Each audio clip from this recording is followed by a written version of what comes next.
السلام علیکم ورحمۃ اللہ وبرکاتہ۔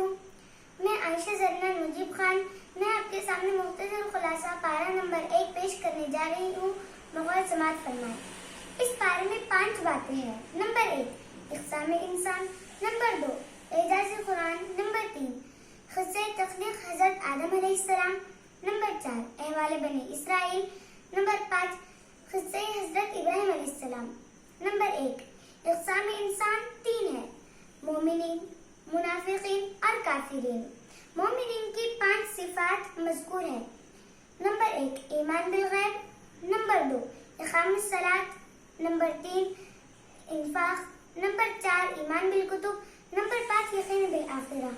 منافقین کی کئی خصلتیں مذکور ہیں: جھوٹ، دھوکہ، عدم شعور، قلبی بیماریاں، سفاہت، احکام الہی کا استہزاء، فتنہ و فساد، جہالت، ضلالت اور تجبر۔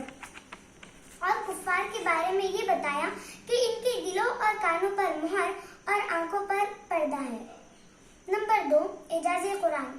جن صورتوں میں قرآن کی عظمت بیان ہوئی، ان کے شروع میں حروف مقطعات ہے، یہ بتانے کے لیے کہ انہی حروف سے تمہارا کلام بھی بنتا ہے اور اللہ تعالیٰ کا بھی، مگر تم اللہ تعالیٰ کے کلام جیسا کلام بنانے سے عاجز ہو۔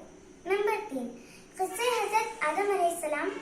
اللہ تعالیٰ کا آدم علیہ السلام کو خلیفہ بنانا، فرشتوں کا انسان کو فسادی کہنا، اللہ تعالیٰ کا آدم علیہ السلام کو علم دینا، فرشتوں کا اقرار عدم علم کرنا، فرشتوں سے آدم علیہ السلام کو سجدہ کروانا، شیطان کا انکار کر دینا اور پھر مردود ہو جانا، جنت میں آدم و حوا علیہ السلام کو شیطان کا بہکانا اور پھر انسان کو خلافت ارض عطا ہونا۔ نمبر 4 احوال بنی اسرائیل۔ ان کا کفران نعمت اللہ تعالیٰ کا ان پر لعنت نازل کرنا۔